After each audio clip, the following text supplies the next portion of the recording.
ntambara nta n'indwara ishobora kubayoba umunsi umwe nzawinjiramo haleluya nuzuye ibyishimo haleluya nzinjira mu murwayo haleluya ndi hafi kujyayo umunsi umwe nzawinjiramo haleluya nuzuye ibyishimo haleluya nzinjira mu murwayo haleluya ndi hafi kujyayo umunsi umwe nzawinjiramo abazaza muri icyo gihugu bazaba bambaye imyenda yera babikiwe ikamba ry'izahabu umunsi umwe nzakigeramo haleluya ndagushidikanyayo mw'ijuru hari umunezero ntabwo umubabaro uba mw'ijuru niringiye kuzinjiramo haleluya ndagushidikanya mw'ijuru hari umunezero ntabwo umubabaro uba mw'ijuru niringiye kuzinjiramo haleluya haleluya haleluya amen amen turashima imana kuko imana yo mu ijuru iduhaye uyu munsi ni ijambo ry'imana ntabwo ari ijambo ry'abantu niyo mpamvu tuba twifuza ko imana yo mu ijuru ariyo yivugira twebwe tugahinduka ibikoresho byayo kugira ngo tubashe kuyikorera turabishimira imana kuko imana yo mu ijuru yabikoze icya kabiri turashimira ubuyobozi bw'itorero bw'iri torero ry'ahangaha mu by'ukuri bemeye kuduha uyu mwanya kugira ngo tubashe kuganira ijambo ry'imana imana yo mu ijuru ibaha umugisha hanyuma turashimira nanone abateraniye hano bose imana yo mu ijuru yabazanye ikabakura impande zose mu makontina yose kugira ngo duhurire mu itorero rimwe ni ikintu gikomeye bene data kuba muri ahangaha ntabwo ari mwebwe ahubwo ni imana yabikoze namwe turabashimiye kuko mwumvise impamagara y'imana yego haleluya haleluya amen amen hanyuma reka twakire umuntu uhaye wikiriza ntabwo njyewe muzi ariko ndamumenye mu izina rya Yesu amen Yesu aguha umugisha kandi kubera yuko uri umusobanuzi mwiza imana yo mu ijuru ikumbera umugisha asante nje mwumva uvuga nitwa Semayombe Nehemi mperereye mu gihugu cya Amerika ndashima imana ko gusengera mu itorero rya Living Faith ndagira ngo mugiramo abantu baba kuri uru rubuga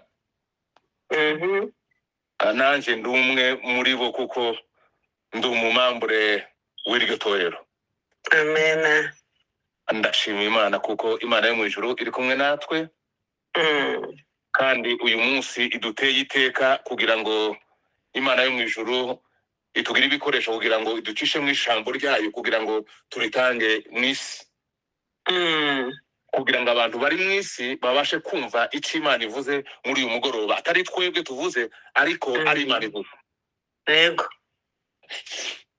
tugiye kuganira rero mu gihe kitarambiranye ijambo nahaye umutwe uvuga ngo kumenya no gusobanukirwa neza ijambo ry'Imana mu kuzuza neza itegeko n'inshingano. Yego. Reka nsubire muri uyu mutwe twahaye ijambo ryacu. Ni kumenya no gusobanukirwa neza ijambo ry'Imana mu kuzuza itegeko n'inshingano. Yego. Abo ni twe tubwirwa. Kumenya itegeko tukarisobanukirwa, kumenya inshingano tukabisobanukirwa. Ibyo birareba abakristo, ntabwo bireba abapagani bo hanze, ariko ababa mu itorero nibyo iri jambo nibo rireba. Yego. Ndagira ngo rero Imana yo mu ijuru ibagiriye neza kugira ngo tubashe kuryumva cyane, umwuka w'Imana abasobanurire. Itegeko riruta ayandi mategeko. Bibiliya ivuga yuko abafarisayo bamugeragezaga mu by'umusoro, ahamagaza idenariyo. Idenariyo ni nk'uko twavuga nk'igiceri. Abaza ifoto iriho, arabaza iyi foto ni iyande. Baramubwira ngo ni iya Kaisari.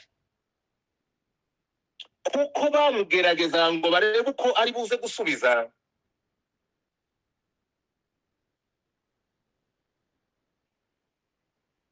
Tuba tukumva. Arabwiye. Hamyumva? Komeza.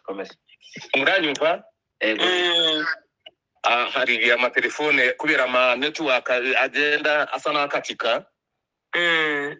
Tuzajya tubyihanganira nta kundi. Sawa.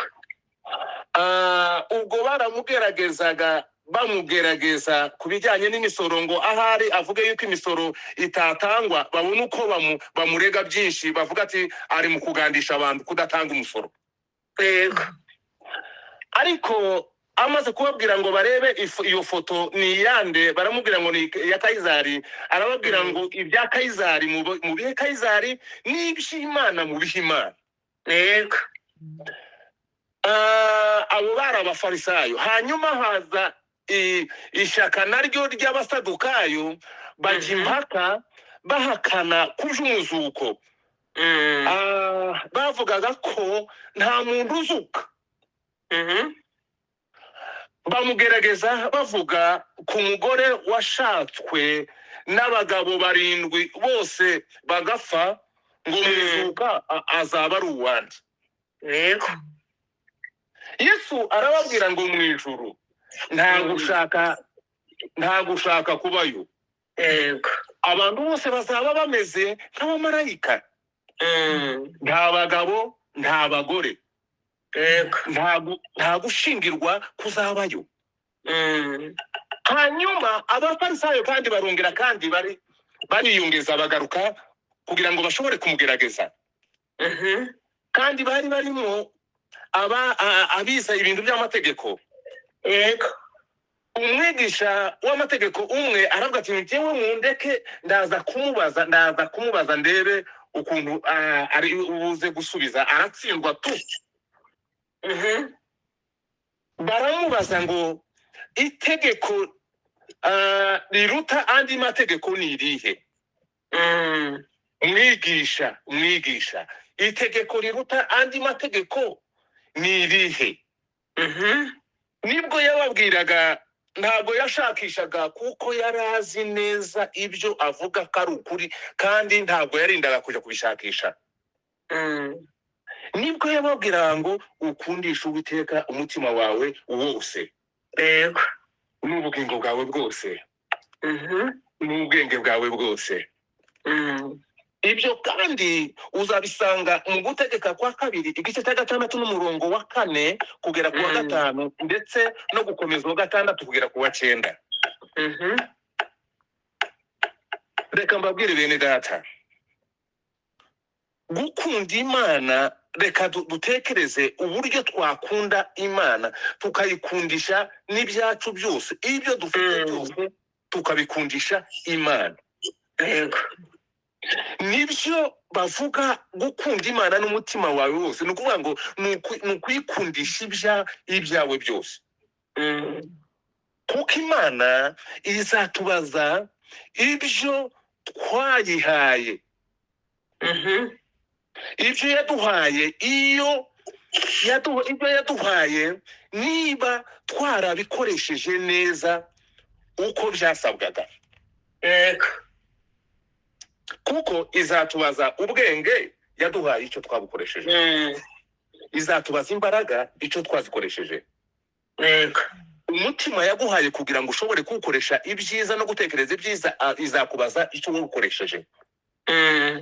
Igihe imana yaduhaye kuva tuvutse cyangwa tumenya imana cyangwa dukijijwe, icyo twaba twarakoze, igihe yaduhaye, imyaka yaduhaye, amezi yaduhaye, igihe tumaze ku isi, igihe yaduhaye, icyo twayikoresheje, icyo twakoresheje ubugingo bwacu bivuga ubuzima, imibereho yacu twayikoresheje iki.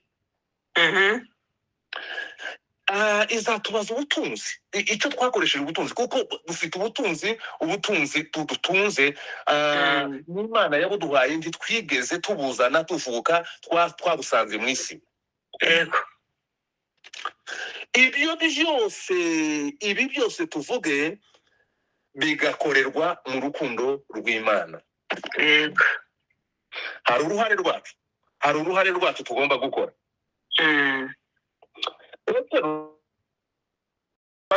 Rwa Petero igice cya mbere n'umurongo wa 5, hari icyo Bibiliya ivuga. Petero yasobanuraga uburyo dukwiriye gukomeza kugira icyo twongera. Ibyo Imana yaduhaye yarabiduhaye, ariko natwe dufite uruhare rwacu rwo gukomeza kongera. yego, Bibiliya iravuga ngo kwizera mukongereho ingeso nziza, ingeso nziza muzongereho kumenya, kumenya mukongereho kwihangana, kwihangana mukongereho kubaha Imana, kubaha Imana mukongereho gukunda bene data, gukunda bene data mukongereho urukundo. Aravuga ngo ibyo nibibagwiriramo ngo bizatuma mutaba abanyabute ku byo kumenya umwami wacu, n'ingumba ku byo kumenya umwami wacu Yesu Kristo. Ibyo rero biradukwiriye natwe kugira ngo niba dukomeze twongere ibyo mu gakiza Imana yaduhaye, ariko nanone tugire n'ibyo twongera. Hanyuma dutekereze, ni bande bagenewe gukundwa?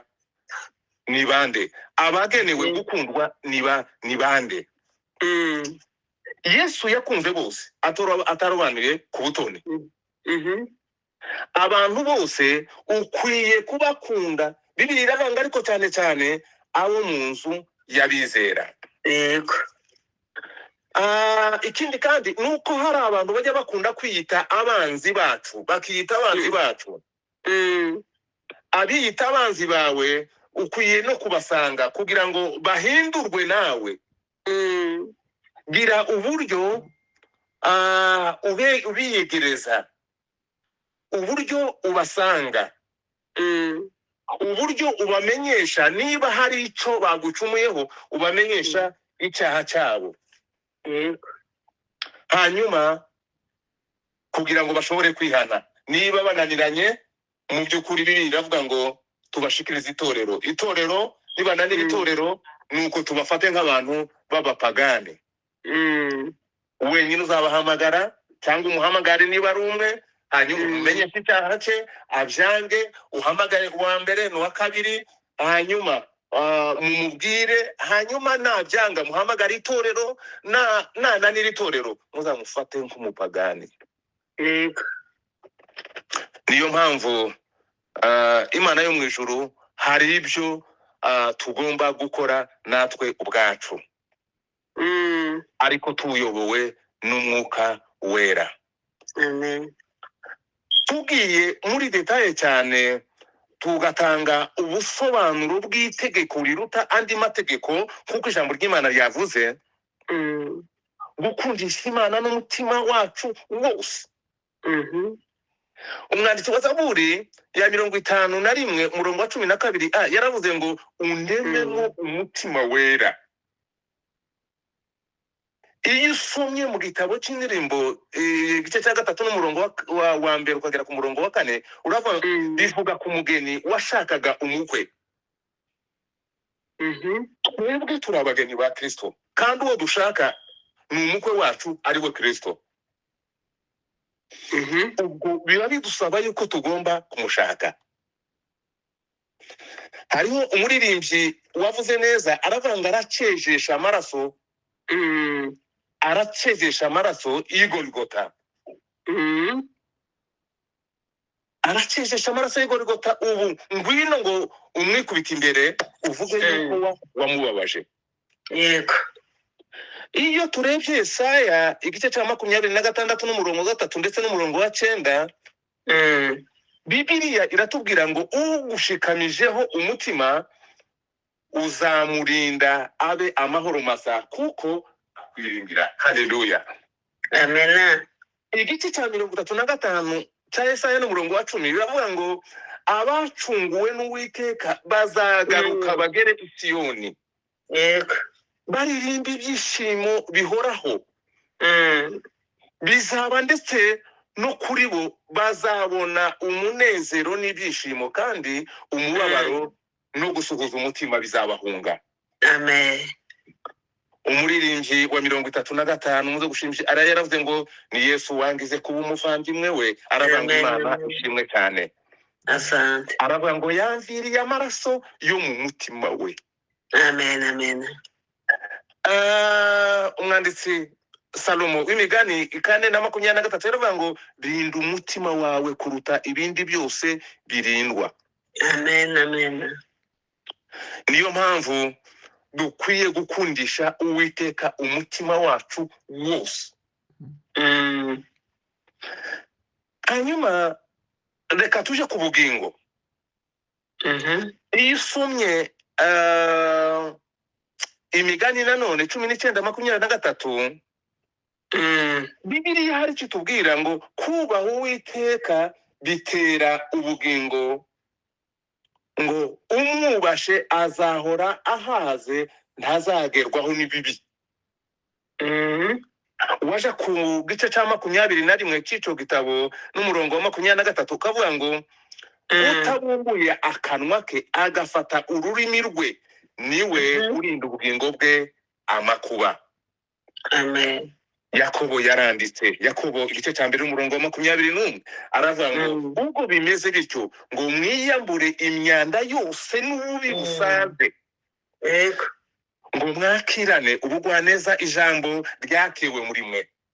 Yego. Ribasha gukiza ubugingo bwanyu. Yego. Tukiri ku bugingo, umwanditsi w'urwandiko rw'Abaheburayo igice cya 10 umurongo wa 39 yaravuze ngo ariko twebwe ubundi dufite gusubira inyuma ngo turimbuke, ahubwo dufite kwizera kugira ngo tuzakize ubugingo bwacu.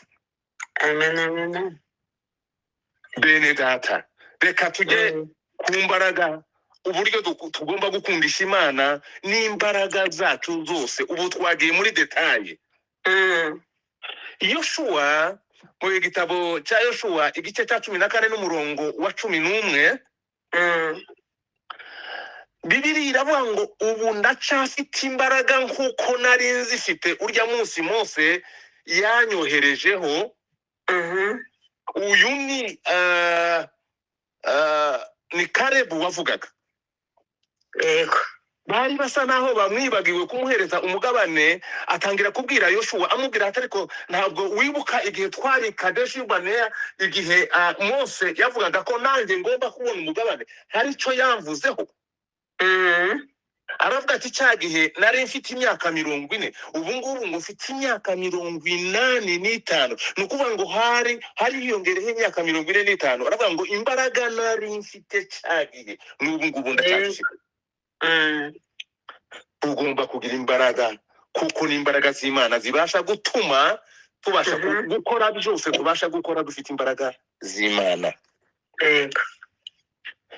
Hariho waririmbye indirimbo ya Dawidi mu gitabo cya kabiri cya Samweli igice cya 22 n'umurongo wa 31 kugera 33.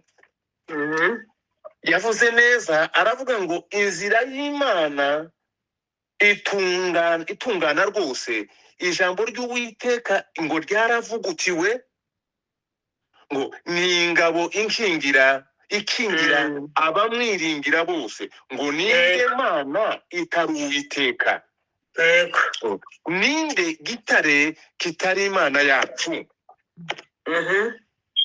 Imana ni igihome cyanje gikomeye,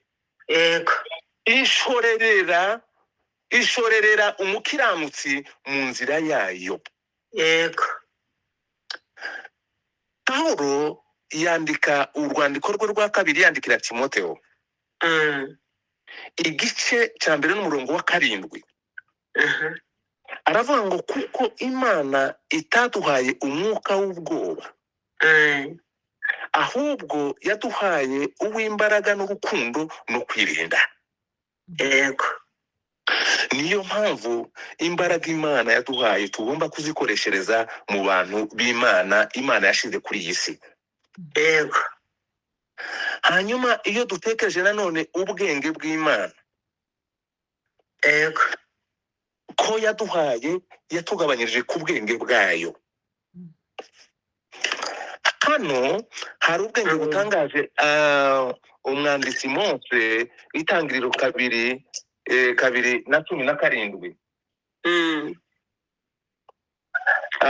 Bibiliya iravuga ngo ariko igiti cy'ubwenge bumenyesha icyiza n'ikibi, ngo ntuzakiryeho kuko umunsi wakiriyeho no gupfa uzapfa. Ubutumwa bwiza bwa Yesu nk'uko bwanditswe na Luka igice cya 2 n'umurongo wa 4. Bibiliya iravuga ngo uwo mwana arakura agwiza imbaraga yuzuzwa ubwenge, kandi ubuntu bw'Imana bwari muri we. Iyo usomye umurongo w'icyo gice, umurongo wa 47, uravuga ngo abamwumvise bose batangazwa n'ubwenge bwe n'ibyo basubiza. Aha ni cyagiye Yesu bari Yerusalemu yasigaye. Birashoboka yuko abantu bari mu gusiga Yesu. Yari yasigaye Yerusalemu, bituma bamushakisha. Nyuma y'iminsi 3 basubirayo baje kumushaka, ariko yari mu nzu y'Imana arimo yigisha. Pawulo yandikira abikorinto, urwandiko rw'abikorinto igice cya 1 n'umurongo wa 24. Aravuga ngo ariko kubahamagawe b'Abayuda n'Abagiriki ni Kristo, ari we mbaraga z'Imana kandi n'ubwenge bwayo. Iyo usomye igice cya 1 cy'urwo rwandiko, igice cya 1 n'umurongo wa 26, turavuga ngo muzirikane guhamagarwa kwanyu bene data, ngo ari ubwenge n'abakomeye bahamagawe atari benshi, n'imfura ntabwo ari nyinshi, ngahubwo Imana yahamagaye abaswa kugira ngo ikoze isoni abanyembaraga. Reka tuje ku nshingano ku ijambo twasomye muri Matayo 28 n'umurongo wa 19 kugeza 20. Inshingano iruta izindi. Bibiliya, reka mvuge inshingano ebyiri gusa kubera umwanya. Mvuge inshingano ebyiri, mvuge guhindura. Bibiliya ivuga iki? Itangiriro igice cya 18 n'umurongo wa 18. Bibiliya iravuga ngo kuko Aburahamu atazabura guhinduka ubwoko bukomeye. Igice cyaho cya 12 n'umurongo wa 2 kugeza ku murongo wa 3, Bibiliya iravuga ngo nzaguhindura ubwoko bukomeye, yego, nzaguha umugisha, nzogeza izina ryawe uzabe umugisha, abakwifuriza umugisha nzawubaha, yego, abakuvuma nabo nzabavuma. yego, Bibiliya ivuga iki? Ubutumwa bwiza bwa Yohana igice cya 1 n'umurongo wa 12 uravuga ngo icyakora bamwemeye bose bakizera izina rye yabahaye ubushobozi bwo kuba abana b'Imana. amena, Byatewe n'uko Imana yaduhinduye ubwoko bwayo, atwita abana bayo. yego, Pawulo yandikira abi Galatiya 4 umurongo wa 4 n'umurongo wa 5 kugeza ku murongo wa 5 avuga ngo maze igihe gikwiriye gisohoye Imana yohereza umwana wayo wabyawe n'umugore kandi wavutse atwarwa n'amategeko ngo acungure abatwarwa nayo, biduheshe guhinduka abana b'Imana. cyane, Bene data, urasabwa rero, Bibiliya itubwira kujya guhindura. Hanyuma indi nshingano ni inshingano yo kwigisha. Urwandiko rwa 2 Pawulo yandikiye abi Timotheo igice cya 3 n'umurongo wa 16 iravuga ngo ibyanditswe byera byose byahumetswe n'Imana, yego, ngo kandi bigira umumaro wo kwigisha umuntu, ukamwemeza ibyaha bye, ukamutunganya, ukamuhanira gukiranuka. yego, Pawulo yandikira abi Filipi 4 n'umurongo wa 9 aravuga ngo ibyo nabigishije, ibyo nababwirije, ibyo mwanyumvanye, ibyo mwambonanye, ngo aba ari byo mukora, nibwo Imana itanga amahoro izabana namwe. yego, Ugomba kuba ibyitegererezo muri byose, nico dusabwa nk'abakristo bajya mu ijuru. Pawulo yandikira Timotheo urwa 2 rwa Timotheo igice cya 2 n'umurongo wa 24 aravuga ngo ariko umugaragu w'umwami wacu ntakwiriye kuba umunyamahane, ahubwo akwiriye kugira ineza kuri bose, agakunda kwigisha akihangana. yego, Zaburi ya 32 n'umurongo wa 8 iravuga ngo nzakwigisha nkwereke inzira unyura, nzakugira inama, ijisho ryanje rizakugumaho.